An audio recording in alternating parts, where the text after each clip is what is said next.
This is not the story of World War II, you know. This is a story from its final, chaotic hours. A story where the lines between enemy and ally vanished. A story where a tennis star became a soldier, a German major became a traitor for honor, and an American captain led one of the war's most improbable rescue missions. All to save a castle full of prisoners that the most fanatical SS troops were ordered to kill. This is the story of the last battle, where Americans and Germans fought together. May 4th, 1945. The Third Reich is in its death throes. Adolf Hitler is dead by his own hand. Berlin is surrounded. Across Europe, soldiers and civilians alike know the end is here. But in this vacuum, a new danger emerges. The disciplined German war machine has shattered. For the Allies, the fight is now a chaotic, bloody mop-up operation. And for the SS, the ideological fanatics of the Nazi regime, the order is simple: fight to the last man, leave no witnesses, and take as many down with you as possible. It is in this tinderbox of vengeance and despair that our story ignites. Perched on a hill in the Austrian Alps, Schloss Itter was a picture postcard medieval castle. But the Nazis had turned it into a Sonderhäftlinge camp, a special prison for what we might call celebrity hostages. These weren't ordinary POWs. They were human bargaining chips, symbols of a conquered Europe. And as the Reich collapsed, their value shifted from bargaining chips to liabilities. Let's meet the guests of the SS. The most prominent French figures of a bygone era: Édouard Daladier and Paul Reynaud, the former prime ministers who had led France in the war's desperate early days. General Maurice Gamelin, the commander of the French army during the catastrophic defeat of 1940. Michel Clemenceau, the son of the legendary World War I French prime minister. And perhaps the most unexpected prisoner, Jean Borotra, the bounding Basque, a world-famous tennis champion and international celebrity. The most poignant presence was Marie-Agnès de Gaulle, the sister of Charles de Gaulle, the man who symbolized French resistance. Holding her was a deeply personal insult to the emerging New France. They were a living museum of the war's tragedy, and now they were trapped. On the evening of May 4th, the prisoners noticed a sudden, eerie silence. The SS guards, their jailers for so long, had simply disappeared. They had fled, knowing the Americans were near, and that their own fanatical comrades would soon arrive. The castle was free, but it was a death trap. They were now sitting ducks for any roaming SS death squad. They had to act. 2 men volunteered for a near-suicidal mission. Zvonimir Chuchkovich, a Yugoslav communist who worked as the castle's handyman, and Andreas Krobat, a Czech cook. They knew the terrain and the risks. They slipped out under cover of darkness, heading in different directions to maximize the chance that one would get through. Their mission: find the American army and beg them to hurry. Miraculously, Chuchkovich found his way to the forward elements of the U.S. 23rd Tank Battalion, 12th Armored Division. Their commander was Captain John C. Jack Lee Jr., a man whose nickname, Lucky, was about to be tested. Lee was faced with an impossible decision. The war was effectively over. His men were exhausted. Sending a small force deep into an alpine valley with poor intelligence and no support was a tactical nightmare. It was a recipe for an ambush. But Lee looked at the desperate handyman and made the call. "We're going."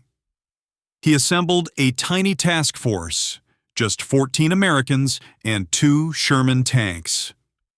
It was a pinprick against the chaos of a collapsing army. But another hero was already in play.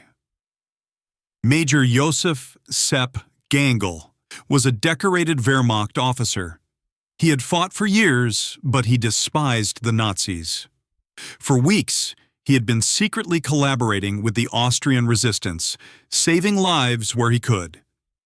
He knew about the prisoners at Castle Itter, and through his resistance contacts, he learned that a battalion of Waffen-SS from the 17th SS Panzer Grenadier Division was moving to wipe the castle off the map. Gangl now faced his ultimate choice: fade away with his men and survive, or stand and fight his own countrymen. He chose to fight. The two forces converged on Castle Itter on the evening of May 4th. The meeting between Captain Lee and Major Gangl was one of the most surreal moments of the entire war. No handshakes, just a grim, professional understanding. Lee had the firepower. Gangl had the local knowledge and a handful of loyal men. An unholy alliance was forged in that Austrian valley. At dawn on May 5th, the SS attacked. The quiet was shattered by the roar of machine guns and the blast of Panzerfausts. The ancient walls provided cover, but they were also a cage. Early in the fight, a well-aimed shot disabled one of the 2 American Shermans, Besotten Jenny, a critical blow to the defenders' firepower. Captain Lee, cool under fire, positioned himself in the most exposed place, the castle gatehouse, directing the defense and shouting encouragement. The battle raged for hours, then a cry for help. Former Prime Minister Paul Reynaud was trapped in an exposed courtyard. Major Gangl, without a second thought, sprinted into the open to pull him to safety. In that moment of selfless courage, a sniper's bullet found him. Josef Gangl, the German officer who chose conscience over loyalty, died on the cobblestones of Castle Itter. He was the only defender to die that day. With Gangl dead, communications down, and ammunition nearly gone, hope was fading. It was then that Jean Borotra, the 46-year-old tennis champion, made his move. "I am an athlete," he declared. "I am used to running. I will get through." In a moment of breathtaking audacity, he vaulted over the castle wall like he was leaping for a volley at Wimbledon and sprinted into the woods, a hail of gunfire following him. He was their last desperate hope. Miraculously, Borotra did it. He found the 142nd Infantry Regiment of the 36th Division. He jumped onto the lead tank, pointing the way. Back at the castle, as the defenders prepared their final stand, they heard a new sound, the deep-throated roar of multiple tank engines. The relief force had arrived. The SS, seeing their advantage gone, melted back into the forest. The battle was over. In the courtyard, the scene was one for the history books. Former French prime ministers wept and embraced the grimy American GIs who saved them. The remaining German Wehrmacht soldiers, who had fought so bravely, formally laid down their arms and surrendered to Captain Lee.